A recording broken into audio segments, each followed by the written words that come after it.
ನಮಸ್ಕಾರ.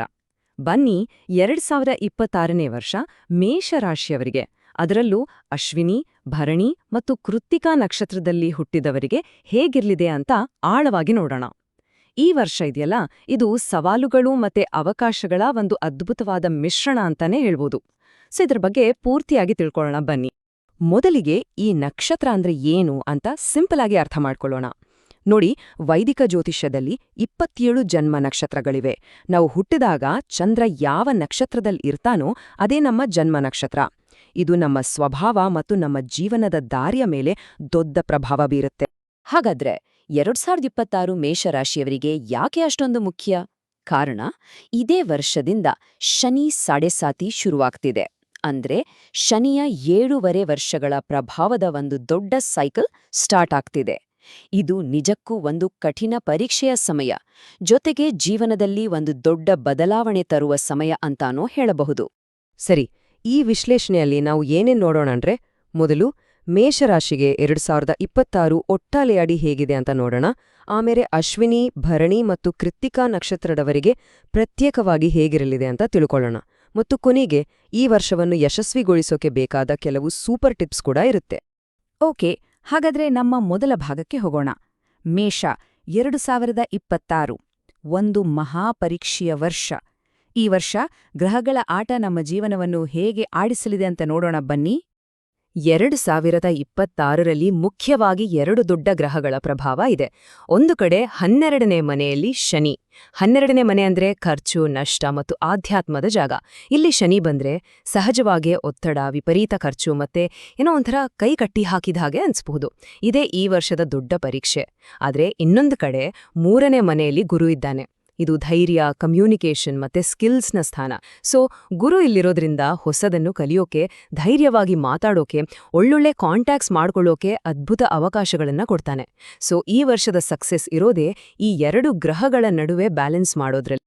ಈಗ ಅಶ್ವಿನಿ ನಕ್ಷತ್ರದವರ ಕಥೆ ಏನು ಅಂತ ನೋಡೋಣ. ದೈವಿಕ ವೈದ್ಯರಾದ ಅಶ್ವಿನಿ ಕುಮಾರರಿಂದ ಆಳಲ್ಪಡುವ ಈ ನಕ್ಷತ್ರದವರಲ್ಲಿ ಒಂದು ಅದ್ಭುತವಾದ ಎನರ್ಜಿ ಮತ್ತು ಧೈರ್ಯ ಇರುತ್ತೆ. ಇವರಿಗೆ 2026 ನಿಜಕ್ಕೂ ಮುನ್ನುಗ್ಗಿ ಹೋಗುವಂಥ ವರ್ಷ. ಅಶ್ವಿನಿ ನಕ್ಷತ್ರದವರಿಗೆ ಈ ವರ್ಷ ಹೇಗಿದೆ ಅಂದ್ರೆ, ಒಂದ್ ಕಡೆ ಕೆಲವು ಚಾಲೆಂಜ್ಗಳಿವೆ. ಜೂನ್ ಜುಲೈನಲ್ಲಿ ಸ್ವಲ್ಪ ಅಹಂನಿಂದಾಗಿ ಭಿನ್ನಾಭಿಪ್ರಾಯಗಳು ಬರ್ಬೋದು. ಏಪ್ರಿಲ್-ಜೂನ್ನಲ್ಲಿ ಓವರ್ವರ್ಕ್ನಿಂದ ಸುಸ್ತಾಗ್ಬೋದು. ಆದ್ರೆ ಪಾಸಿಟಿವ್ ಸೈಡ್ ನೋಡೋದಾದ್ರೆ, ವೃತ್ತಿ ಜೀವನದಲ್ಲಿ ಇದೊಂದು ದೊಡ್ಡ ಟರ್ನಿಂಗ್ ಪಾಯಿಂಟ್ ಆಗೋ ವರ್ಷ. ದೊಡ್ಡ ದೊಡ್ಡ ಪ್ರಾಜೆಕ್ಟ್ಸ್, ಪ್ರಮೋಷನ್ಸ್ ಸಿಗೋ ಸಾಧ್ಯತೆ ಇದೆ. ಅದರಲ್ಲೂ ವಿಶೇಷವಾಗಿ ಮಾರ್ಚ್ನಿಂದ ಮೇ ತಿಂಗಳ ಒಳಗೆ ಆದಾಯದಲ್ಲಿ ಹೆಚ್ಚಳ ಆಗೋ ಬಲವಾದ ಯೋಗ ಇದೆ. ಹಾಗಾದ್ರೆ ಅಶ್ವಿನಿ ನಕ್ಷತ್ರದವರಿಗೆ ಇರೋ ಅಡ್ವೈಸ್ ಏನು? ತುಂಬಾ ಸಿಂಪಲ್. ಅವಕಾಶಗಳು ಬರ್ಲಿ ಅಂತ ಕಾಯ್ತಾ ಕೂರ್ಬೇಡಿ.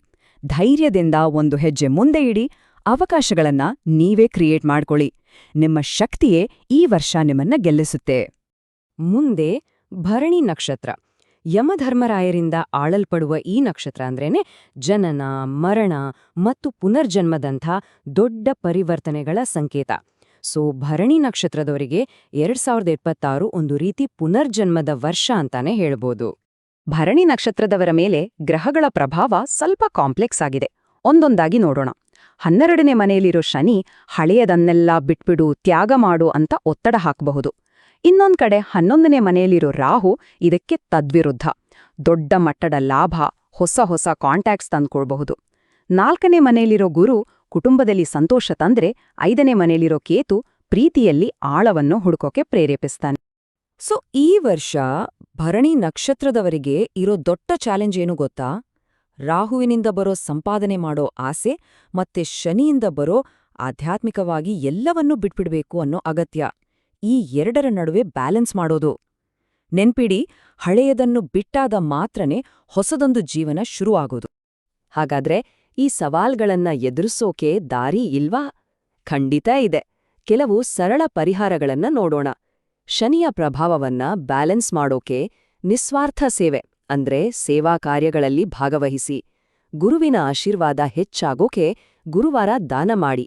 ನಿಮ್ಮ ಆಡಳಿತ ಗ್ರಹ ಶುಕ್ರನಿಗೋಸ್ಕರ ಯಾವಾಗ್ಲೂ ಶುಚಿಯಾಗಿರಿ, ಸುಗಂಧ ದ್ರವ್ಯಗಳನ್ನ ಬಳಸಿ.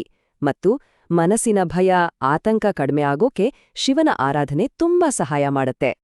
ಈಗ ಕೃತ್ತಿಕಾ ನಕ್ಷತ್ರ ಇವರದ್ದು ಹರಿತವಾದ ಆಯುಧದ ಸಂಕೇತ ಅಂದ್ರೆ ಯಾವುದೇ ಭ್ರಮೆಗಳನ್ನ ಕತ್ತರಿಸಿ ಸ್ಪಷ್ಟತೆಯನ್ನ ಕಂಡುಕೊಳ್ಳುವ ಸ್ವಭಾವ ಇವರದ್ದು. ಇವರಿಗೆ 2026 ಸ್ಪಷ್ಟತೆಯ ವರ್ಷ. ಕೃತ್ತಿಕಾ ನಕ್ಷತ್ರದವರಿಗೆ ವೃತ್ತಿ ಮತ್ತು ಸಂಬಂಧಗಳಲ್ಲಿ ಈ ವರ್ಷ ಬಹಳ ಮುಖ್ಯವಾದ ಬೆಳವಣಿಗೆಗಳಿವೆ. ಜೂನ್-ಜುಲೈನಲ್ಲಿ ಆಫೀಸ್ನಲ್ಲಿ ಸ್ವಲ್ಪ ಪಾಲಿಟಿಕ್ಸ್ನಿಂದಾಗಿ ಟೆನ್ಷನ್ ಆಗಬಹುದು. ಆದ್ರೆ ಪಾಸಿಟಿವ್ ಆಗಿ ನೋಡಿದ್ರೆ ವರ್ಷದ ಆರಂಭದಲ್ಲೇ ಪ್ರಮೋಷನ್, ಹೊಸ ಜವಾಬ್ದಾರಿಗಳು ಸಿಗೋ ಸಾಧ್ಯತೆ ತುಂಬಾ ಹೆಚ್ಚಿದೆ. ಅಷ್ಟೇ ಅಲ್ಲ, ಅವಿವಾಹಿತರಿಗೆ ಸೆಪ್ಟೆಂಬರ್-ನವೆಂಬರ್ ನಡುವೆ ಮದುವೆ ಪ್ರಪೋಸಲ್ಸ್ ಬರೋ ಶುಭ ಸೂಚನೆಗಳು ಇವೆ. ಕೃತ್ತಿಕಾ ನಕ್ಷತ್ರದವರಿಗಿರೋ ಅತೀ ಮುಖ್ಯವಾದ ಸಲಹೆ ಅಂದ್ರೆ ಆತುರ ಬೇಡ. ಅವರ ಸ್ವಭಾವದಲ್ಲೇ ಸ್ವಲ್ಪ ಆತುರ ಇರುತ್ತೆ, ಅದನ್ನ ಕಂಟ್ರೋಲ್ ಮಾಡ್ಬೇಕು. ಯಾವುದೇ ನಿರ್ಧಾರ ತಗೊಳ್ಳೋ ಮುಂಚೆ ಯೋಚ್ನೆ ಮಾಡಿ. ಲಾಂಗ್ ಟರ್ಮ್ ಸ್ಟೆಬಿಲಿಟಿ ಬಗ್ಗೆ ಗಮನ ಕೊಟ್ರೆ ಈ ವರ್ಷ ಅದ್ಭುತವಾಗಿರುತ್ತೆ. ಸರಿ, ಈಗ ಕೊನೆಯದಾಗಿ ಮೇಷರಾಶಿಯ ಈ 3 ನಕ್ಷತ್ರದವರೆಗೂ ಒಟ್ಟಾಗಿ ಅನ್ವಯವಾಗುವ ಕೆಲವು ಗೋಲ್ಡನ್ ರೂಲ್ಸ್ ಬಗ್ಗೆ ಮಾತಾಡೋಣ. 2026ರ ಯಶಸ್ಸಿನ ಸಾರಾಂಶ ಇಲ್ಲಿದೆ. ಮೊದಲನೆಯದಾಗಿ ಶಿಸ್ತನ್ನು ಅಳವಡಿಸಿಕೊಳ್ಳಿ. ಯಾಕಂದ್ರೆ ಸಾಡೆಸಾತಿ ಅನ್ನೋದು ತಾಳ್ಮೆ ಮತ್ತು ಪರಿಶ್ರಮದ ಪರೀಕ್ಷೆ. ಕಷ್ಟಪಟ್ರೆ ಫಲ ಖಂಡಿತ. ಎರಡನೆಯದಾಗಿ ನಿಮ್ಮ ಧ್ವನಿಯನ್ನು ಬಳಸಿ, ಅಂದ್ರೆ ಚೆನ್ನಾಗ್ ಮಾತಾಡಿ, ಹೊಸ ಸ್ಕಿಲ್ಸ್ ಕಲೀರಿ, ಗುರು ನಿಮ್ ಜೊತೆ ಇದ್ದಾನೆ. ಮೂರನೇದು ತಾಳ್ಮೆ. ಹಣದ ವಿಷಯದಲ್ಲಿ ಆತುರ ಬೇಡ. ನಾಲ್ಕನೇದು ನಿಮ್ಮ ಅದೃಷ್ಟವನ್ನು ನೀವೇ ಸೃಷ್ಟಿಸ್ಕೊಳ್ಳಿ. ಅವಕಾಶ ಬರ್ಲಿ ಅಂತ ಕಾಯ್ಬೇಡಿ. ಮತ್ತು ಕೊನೆಯದಾಗಿ ಬೆಳೆಯಲು ಬಿಟ್ಟುಬಿಡಿ. ಅಂದ್ರೆ ನಿಮ್ಮ ಬೆಳವಣಿಗೆಗೆ ಯಾವುದು ಅಡ್ಡಿ ಆಗ್ತಿದೆಯೋ ಅದನ್ನ ಧೈರ್ಯವಾಗಿ ಬಿಟ್ಟುಬಿಡಿ. ಹಾಗಾದ್ರೆ 2026 ನಿಮ್ಮನ್ನ ಪರೀಕ್ಷೆ ಮಾಡೋದು ಗ್ಯಾರಂಟಿ. ಆದ್ರೆ ಈ ಪರೀಕ್ಷೆಯಲ್ಲಿ ಸಿಗುವ ಪಾಠಗಳನ್ನ ಬಳಸಿ ನಿಮ್ಮ ಭವಿಷ್ಯದ ಬುನಾದಿಯನ್ನ ಇನ್ನಷ್ಟು ಗಟ್ಟಿಯಾಗಿ ಹೇಗೆ ಕಟ್ಟಿಕೊಳ್ತೀರಿ? ಈ ಪ್ರಶ್ನೆಯೊಂದಿಗೆ ಯೋಚನೆ ಮಾಡ್ತಾ ಮುಂಬರುವ ವರ್ಷವನ್ನ ಧೈರ್ಯವಾಗಿ ಎದುರಿಸಲು ಸಿದ್ಧರಾಗಿ. ಶುಭವಾಗಲಿ.